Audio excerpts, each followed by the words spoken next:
నమస్తే. ఎన్నో ఆధ్యాత్మిక కార్యక్రమాలు నిరంతరం ఛానల్‌లో ప్రసారం అవుతూనే ఉంటాయి. మీ అందరికీ సుపరిచితులు. మనందరికీ చాలా విషయాలు అటు ఆధ్యాత్మికంగా, ఇటు రాశి ఫలితాల ద్వారా పండుగల విశేషాలు వివరిస్తూనే ఉంటారు శివప్రసాద్ గురువు గారు. నాకు తండ్రి సమానులు. ఇక ఈరోజు దీపావళికి సంబంధించి, అలాగే కార్తీక మాసానికి సంబంధించి కొన్ని ముఖ్యమైన విషయాలు మాట్లాడబోతున్నాం. ప్రతి వీడియోని కూడా మొదటి నుంచి చివరి వరకు చూడండి. గురువుగారిని ప్రత్యేకంగా కలవాలి అనుకున్నవారు, ఆధ్యాత్మికంగా కానీ లేదా జ్యోతిష్యానికి, వాస్తుకు సంబంధించి వివరాలు తెలుసుకోవాలి అనుకున్నవారు స్క్రీన్ మీద కనపడే నెంబర్కి కాల్ చేయొచ్చు. నమస్కారం గురువు. ఆశీర్వచనం తల్లి. గురువుగారి నరక చతుర్దశి ఆయన మరుసటి రోజున దీపావళి పండుగ చేసుకుంటాము. దీపావళి పండుగ రోజున అభ్యంగన స్నానం కానివ్వండి, లక్ష్మీ పూజ అసలు ఎప్పుడు చేసుకుంటే మంచిది, ఏ విధంగా చేసుకోవాలి, అలాగే అసలు అమావాస్య నాడు మామూలుగా అయితే కొత్త బట్టలు వేసుకోకూడదు అంటారు, కానీ దీపావళికి మాత్రం ఖచ్చితంగా అందరూ కొత్త బట్టలు వేసుకుంటారు. కారణం ఏమిటి? ఈ విషయాలన్నీ చెప్తూ ఎలాంటి నైవేద్యాలు పెట్టుకోవాలి చెప్పండి. శ్రీ మహాగణాధిపతయే నమః. ఐం మహాసరస్వత్యే నమః. శ్రీ లలితాంబికాదేవియే నమః. ప్రేక్షక మహాశయులందరికీ కూడా దీపావళి పండుగ శుభాకాంక్షలు. దీపావళి పండుగ రోజు మనం చేసుకోవాల్సినటువంటిది ఏమిటి అంటే, ఉదయాన్నే అభ్యంగన స్నానం అనేటువంటి. అభ్యంగన స్నానం అనేటువంటిది ఏమిటి అంటే, తూర్పు ముఖముగా ఇంట్లో కూర్చొని ఉదయాన్నే తెల్లవారుజామున ఇంకా సూర్యుడు ఉదయించక ముందు తైలం నెత్తిన పెట్టుకొని అంటుకొని, అంటే శిరస్సున ఈ బ్రహ్మరంధ్రము అని ఉంటుంది అనమాట, ఇక్కడ అంటుకొని కాసేపు ఒక 10-15 నిమిషాల సేపు నాని అప్పుడు కుంకుడుకాయ రసముతోనో షాంపూలతోనో ఎవరి సౌకర్యార్థం వాళ్ళు స్నానం చేయటం అనేటువంటిది జరుగుతుంది. ఆ తైలం పెట్టుకున్నప్పుడు చేతులకు, కాస్త వీపుకు, కాళ్లకు, పాదాలకు అంతా కూడా తాకిస్తారు. ఎందుకు అంటే, అలా చేతులకు, కాళ్లకు ఇది లక్షణకరమైనటువంటి విషయం. అందుకే పెళ్లి కొడుకుని ఇంట్లో పెళ్లి చేసుకుంటున్నారు అన్నప్పుడు కూడా, పెళ్లి కొడుకుని చేసినప్పుడు కూడా ఇలా నలుగు పిండి అని పెట్టి చేసి, నూనె అంతా పెట్టి చేసేటువంటి కారణం ఇది లక్షణకరమైనటువంటి స్నానం అంటారు దీన్ని. అందువలన అలా అభ్యంగన స్నానం చేసిన తర్వాత దీపావళి అమావాస్య అనేటువంటిది ఏమిటి అంటే, మనము అమావాస్య అని పలుకుతున్నామే కానీ ఈ అమావాస్యకు చాలా ప్రాధాన్యత. ఎందుకు?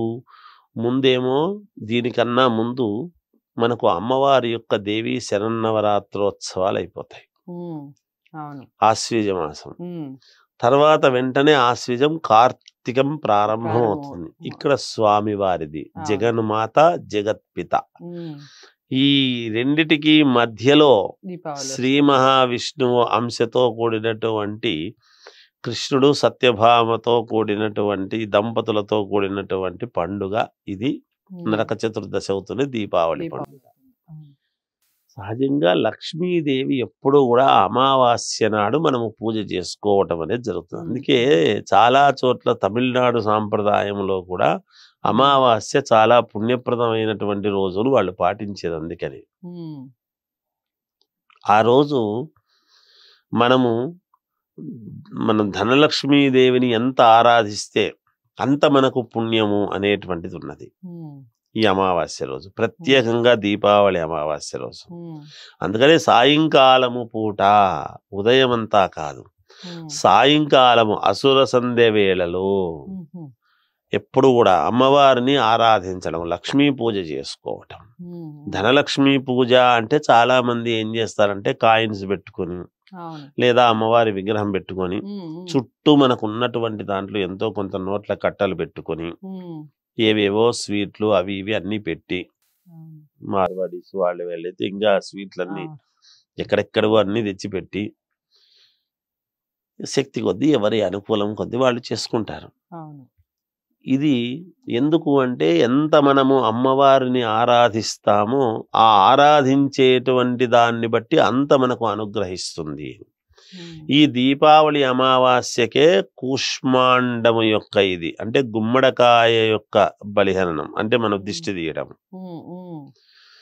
ఈ అమావాస్య తర్వాత మరుసటి రోజు నుంచి కార్తీక మాసం నుంచి ఏం చేస్తారంటే చాలా చోట్ల ఈ వ్యాపారస్తులు వీళ్ళందరూ కూడా కొత్తగా మళ్ళీ పద్దులు తయారు చేసుకోవడం.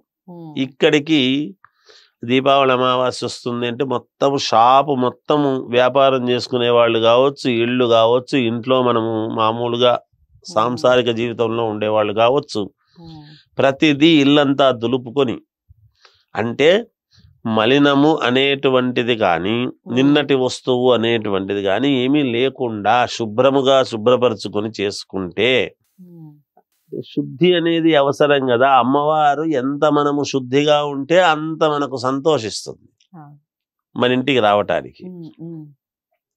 అందువలన సాయంకాలము పూట మనం చేసుకోవడము గోధుమ వేళలో జరుగుతుంది. ఆ చేసుకునేటువంటి విధానం ఏమిటి అంటే ఎవరి శక్తి కొద్దీ వాళ్ళు చేసుకోవటం. అయితే దీంట్లో ఇంకొకటి ఉంది మనం చెప్పాల్సినటువంటిది. ఒక 3 తమలపాకులు పెట్టుకుని, ఒక 5 పసుపు కొమ్మలు, 5 ఒక్కలు మామూలుగా పెట్టుకొని, 11 కాయిన్స్ రూకలు అందులో పెట్టుకొని, మనము అమ్మవారిని ఆరాధించి చేసుకునేటువంటి విగ్రహం ఎట్లాగో ఉంటుంది చేసుకొని, పటము గాని విగ్రహం గాని చేసుకున్న తర్వాత గణపతి, లక్ష్మీ గణపతి అని మనం అంటున్నాం. ఎక్కడ చేసినా మనము పూజ చేసినా గణపతిని ముందు ప్రాధాన్యత. లక్ష్మీదేవి గణపతికి ఎవరు?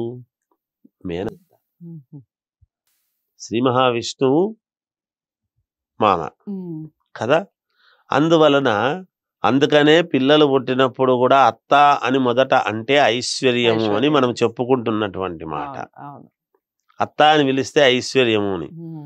చూడండి, మేనత్తల మీద విపరీతమైనటువంటి తమ్ముడి కొడుకు, తమ్ముడి బిడ్డల మీదనో, అన్న పిల్లల మీదనో ప్రతి స్త్రీకి ప్రేమ ఎక్కువ ఉంటుంది. తన సంతానము ఎంత ప్రేమ పడుతుందో అంతకంటే ముందు సంతానం సంతోషపడుతుంది. మామూలుగా మేనమామ అనేటువంటి ఇది ఉంటుంది. అందువలన అక్కడ ముందు అక్కడ గణపతి అష్టోత్తరముతో కుంకుమాది చేసి కుంకుమార్చన చేసుకొని వాటికి 11 రూకలు, 5 పసుపు కొమ్మలు, 5 ఒక్కలు ఆ తమలపాకులు. తర్వాత లక్ష్మీ అష్టోత్తరము కూడా చేసుకొని దీన్ని ఒక పసుపు పచ్చని గుడ్డ గాని లేదా ఎర్రటి వస్త్రములో గాని కట్టుకునేసి దీన్ని బీరువాలో పెట్టుకున్నారనుకోండి, లేదా వ్యాపారం చేసుకునేటువంటి వాళ్ళు గల్లాపెట్టెలో పెట్టుకున్నారు. అంటే ధూపదీప నైవేద్యాలు చేసుకుంటాం. ఇక నైవేద్యం ఏమిటి ప్రత్యేకముగా అని అడిగినప్పుడు ఇక్కడ దీపావళి పండుగకు పెద్దగా ప్రత్యేకముగా ఫలానా నైవేద్యము అనేటువంటిది ఏమీ ఉండదు. ఏదైనా స్వీటు అట్లాంటివి పెట్టుకుంటూ ఉంటారు. దీపావళి అనగానే అందరు బయటనే కదా స్వీట్లు తెచ్చుకుంటారు. బయట స్వీట్లు ఏం పెట్టినా అంత మాత్రమే. ఇంట్లో ఏదో కాస్త కేసర్ లాంటిదో ఏదో ఒకటి, సాయంకాలము పూట కదా, అది ఎటు కాని సమయం కనుక ఏదో పండు ఫలము పండు పెడితేనే చాలు, అమ్మవారికి ఏమి ఇబ్బంది లేదు అని నివేదన చేసుకుని ఆ మూటను గనక మనము గల్లాపెట్టెలో గాని ఇంట్లో గాని పెట్టుకున్నారనుకోండి, ఖచ్చితముగా అమ్మవారి యొక్క అనుగ్రహము పరిపూర్ణముగా కలుగుతుంది గాక. ఇది దాని యొక్క సారాంశం. సాయంకాలం గోధూళి వేళలో చేసుకోవాల్సినటువంటిదే లక్ష్మీ పూజ. ఎవరెవరి శక్తి అనుసారము అలంకారము అక్కడ చేసుకునే విధానాన్ని బట్టి వాళ్ళ అనుకూలాన్ని బట్టి వాళ్ళు చేసుకుంటూ ఉంటారు. ఇది తల్లి. చాలా చక్కగా వివరించారు. మనకి మామూలుగా బయట నుంచి వస్తూ ఉంటే కూడా బంగారపు షాపులన్నీ కలకల్లాడుతూ ఉంటాయి దీపావళికి. అంటే లక్ష్మికి సంబంధించిన పూజ ఎక్కువగా ప్రాధాన్యత ఇస్తారు కాబట్టి లక్ష్మీ పూజ ఏ విధంగా చేసుకోవాలి, ఏ టైంలో చేసుకోవాలి, ఏ విధంగా చేసుకోవాలి, ఈ విషయాలన్నీ కూడా ఈ వీడియోలో తెలుసుకున్నాం.